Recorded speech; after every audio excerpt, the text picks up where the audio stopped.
donner la parole à M. François Frison-Roche, qui va nous donner un bout de table là-bas, qui va nous donner un point de vue, en particulier du rôle éminent que jouent les Émirats Arabes Unis dans ce conflit du Yémen. Et en tant qu'observateur, il m'a déjà fait part de son éclairage. Je crois que c'est assez peu répandu et que c'est intéressant d'avoir sa vision de ce conflit. Je vous donne la parole. Merci. Ce conflit yéménite est terriblement compliqué et à la limite, en Occident, tout le monde s'en fiche. Donc, évidemment, cela rend les choses très compliquées pour aborder cette région. Alors, je constate que sur la carte, on a maintenant une photo, une carte du Yémen. Moi, j'aurais voulu une carte un petit peu plus vaste, ça avait été possible, car le Yémen est désormais dans une situation géostratégique tout à fait importante, comme le disait mon prédécesseur. Et il y a un pays qui manifestement est en train d'avancer ses cartes dans la région.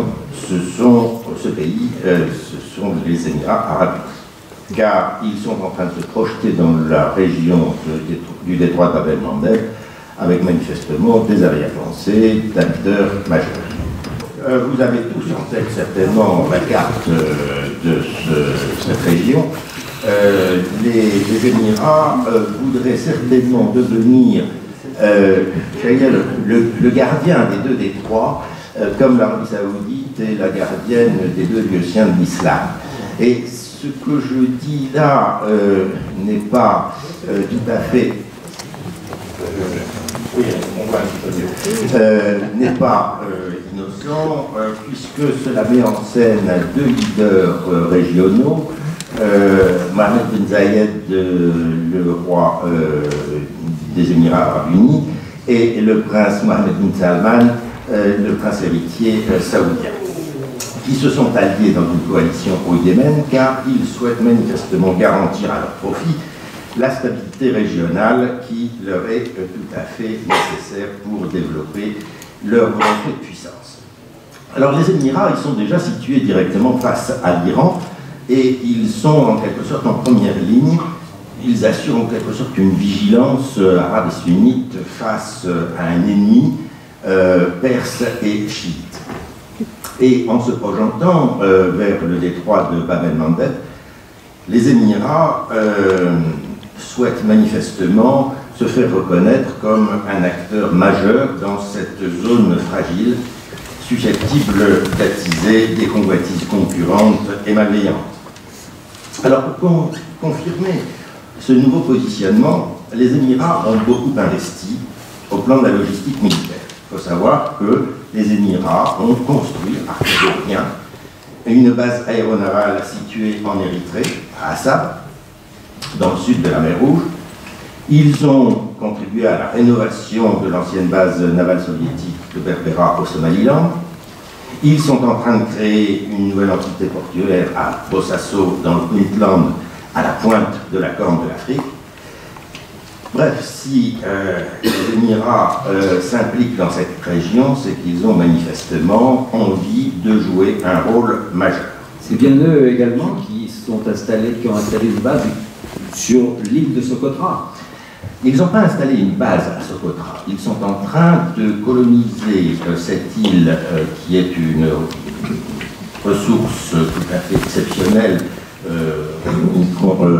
protégée par l'UNESCO.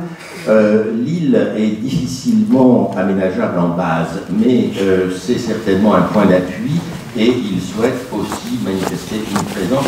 L'île de Socotra est quand même à environ 300 km des côtes yéménites et constitue une sorte de point d'ancrage dans l'océan Indien. Donc ils ont une volonté de s'impliquer dans cette région Et on le voit quand ils veulent manifestement maîtriser la façade maritime du Yémen, car on a parlé de l'Arabie Saoudite comme dirigeante de la coalition, mais cette coalition, elle était essentiellement formée de l'Arabie Saoudite et des Émirats Arabes Unis.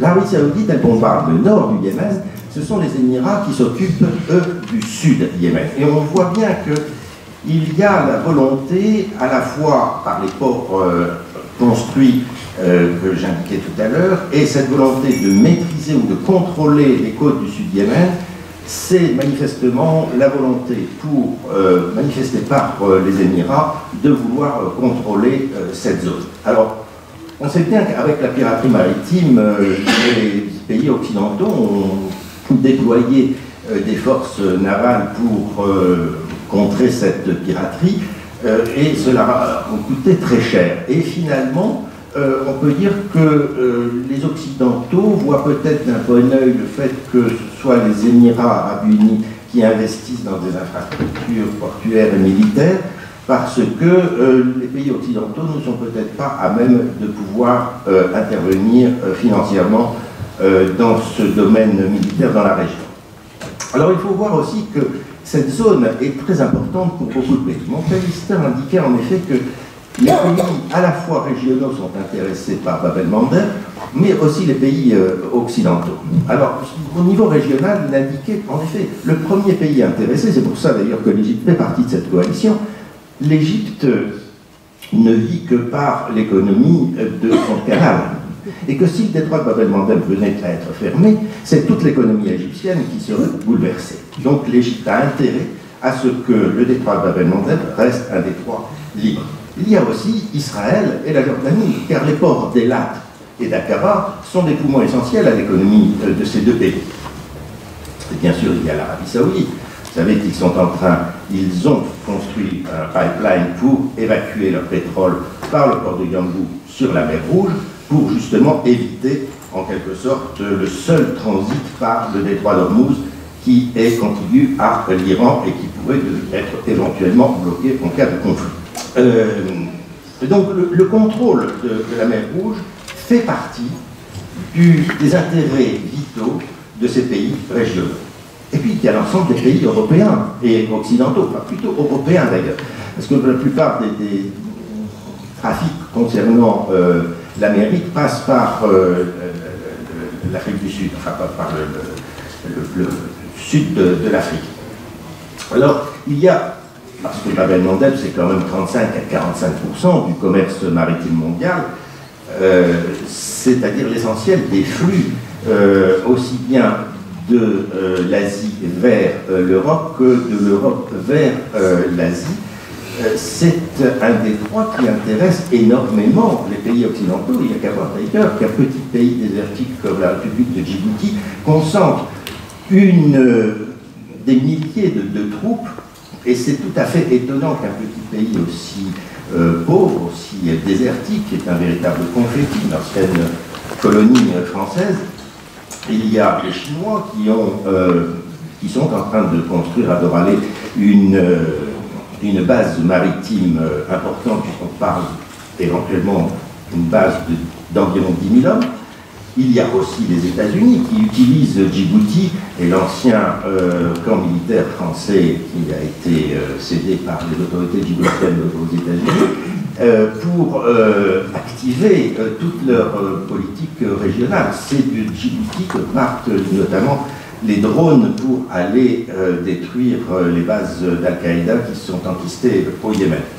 Donc, vous voyez qu'il y a aussi, bien sûr, la Russie, la Chine, le Japon est intéressé, puisqu'il y a Djibouti, il y a aussi des troupes, d'abord des troupes américaines, françaises, il y a aussi des troupes allemandes, espagnoles, japonaises, qui sont stationnées à Djibouti. Donc on voit que ce détroit de Bab el-Mandeb et donc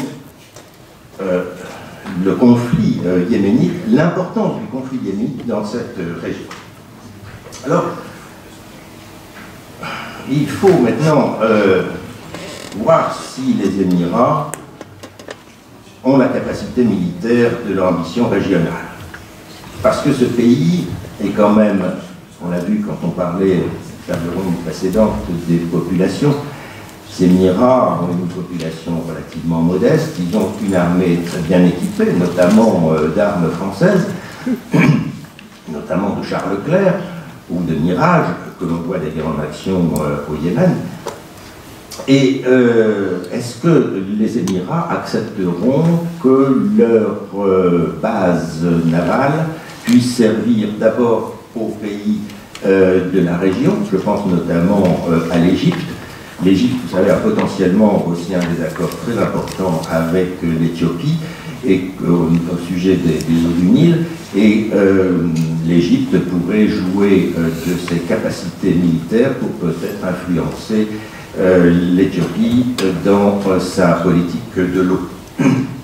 Et c'est une possibilité aussi pour les pays occidentaux de trouver là, par les bases des Émirats, un moyen de pouvoir renforcer leur présence régionale.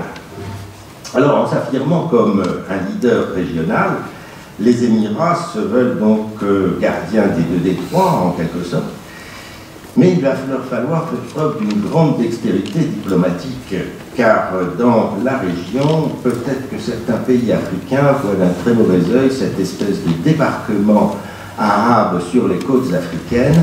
On a pu voir que les Émirats ont pu négocier directement avec les autorités du Somaliland, les autorités du Puntland, qui sont des entités absolument pas reconnues sur le plan international, et le gouvernement légitime somalien commence à se poser des questions sur cette présence arabe sur les côtes africaines.